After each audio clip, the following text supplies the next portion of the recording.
4. Good afternoon to you. My name is Anthony Muli. This is the Nation FM Drive. The hashtag is Group Thursday.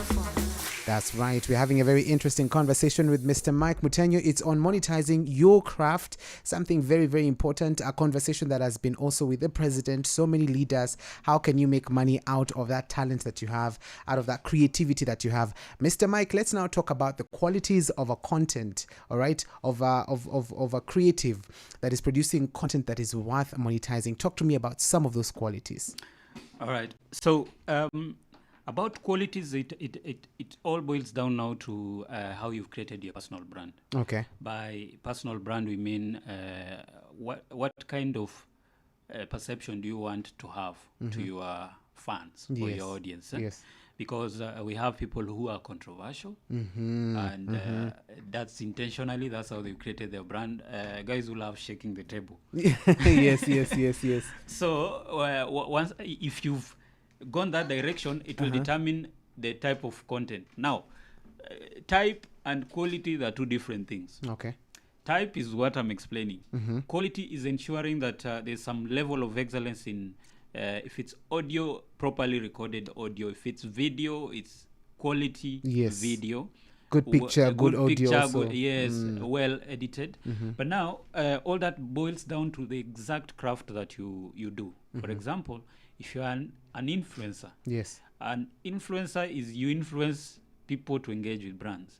But now, in your day-to-day activities, you need to create a brand and engage with the audience so that you can use that to leverage now with a client that I have this audience and they engage with me. I can sell this product. Okay. So you see now, for example, if we relate it to Kenya right now, we have content creators who some of them are comedians, they do skits. Yes.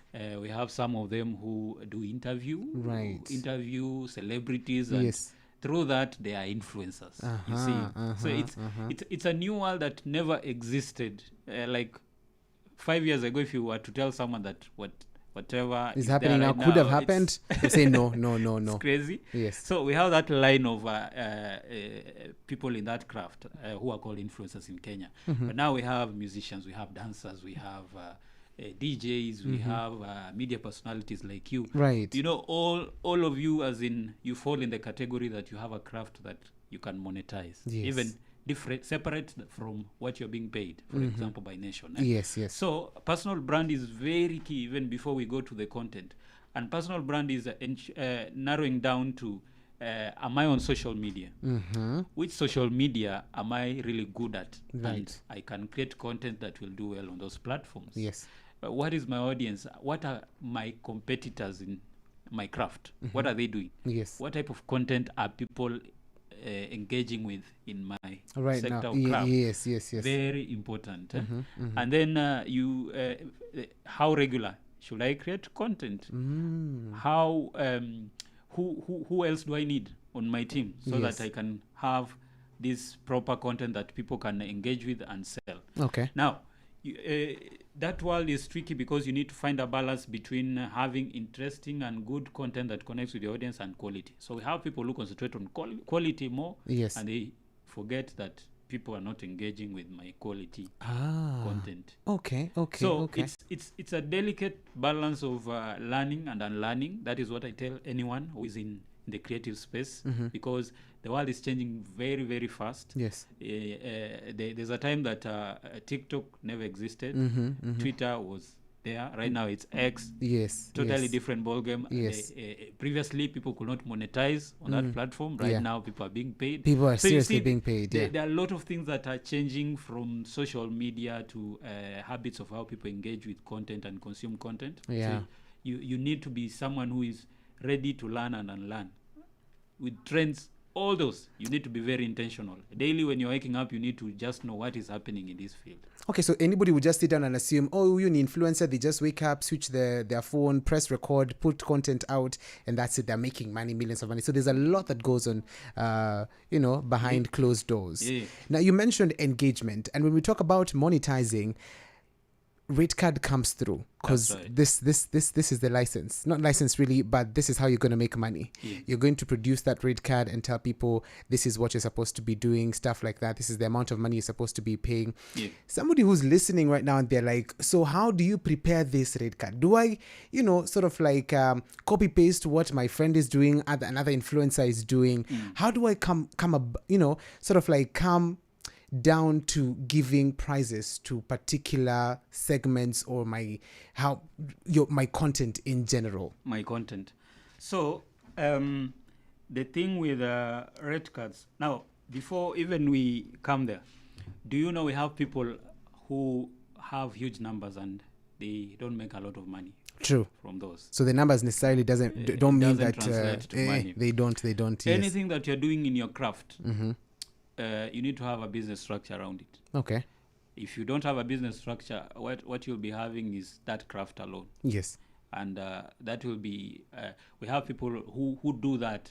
It gives them fulfillment, so they don't need money from it. Them, they're happy. I sing, I enjoy singing. Don't give me the stress of a business structure. Yes. But now, since today we're talking about monetizing, you really need to have, number one is identify the revenue streams in that path that you do. Very key. In your craft. You need to know the revenue streams. How are people paid in this thing that I do? Yes. So that you narrow down. Are they paid to do brand partnerships? Yes. Are they paid to go physically and perform? Yes. Are they paid for appearance? So all those things, they matter. So once you've narrowed down that, it will help you come up with a rate card that aligns with your core skills. Okay. Now, the reason why I've talked about you being able to have a list of revenue streams, I've had a challenge. For example, in the past, there are a few artists that I've worked with in that they have like 6 ways they can earn a living using their skill. But then they think it's only one, because that is what people call them for, alone. But now people will call you for what you sell. Yes. Through your social media. Yes. So if you only post you performing, they will know that is the only way they can get you and pay you. Yes. Singing. Yes. Yet maybe you're a session musician in that you know how to play guitar. You can go lay guitar on someone's recording session and you'll be paid by the producer. That's a revenue stream. That's definitely a revenue stream. Maybe you're a good songwriter. Yes. You can be paid to write songs for other people. Correct. So when you have now that a rate card, it will help you put all those things. For example, you'll have a rate card now as a performer. You'll have, I can do this for acoustic. I can do for this, I'll charge this. And then for these other skills also, you can have a separate rate card, or you can put together. Yes. Now, to answer the question about how you can prepare your rate card itself, yes. The thing is, there's no formula per se, because information is very wide.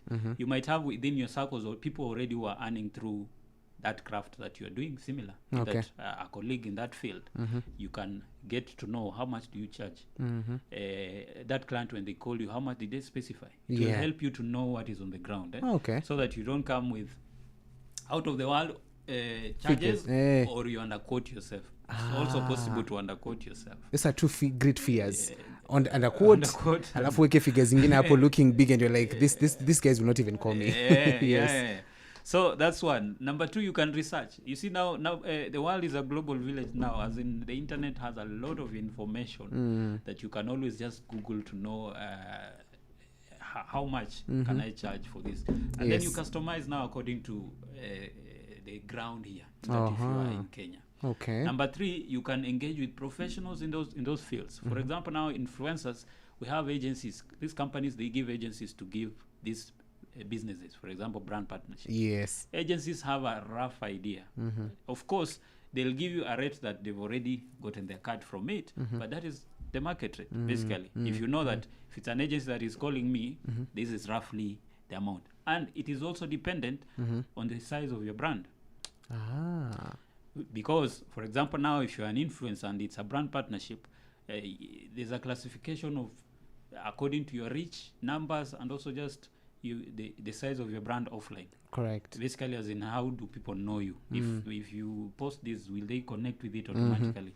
So all those things, they determine how you're coming up with that red card. Red card. Love it. So we're going to jump into some Vijana Barubaru and Shad Mziki coming through for you. Also the way for you is some Fifth Harmony. We come back in a bit. I've got some 2 questions here. I'm going to pose it to them. So if you have yours, make sure you're channeling them through our socials at Nation FM KE on X, Nation FM on Facebook, and Nation FM _Kenya on Instagram. Mike, where can we find you on social so we can also engage with you? I'm available on Instagram at Mike Mutenyo, on Twitter, Mike Mutenyo. Mike Mutenyo. Yes. Simple.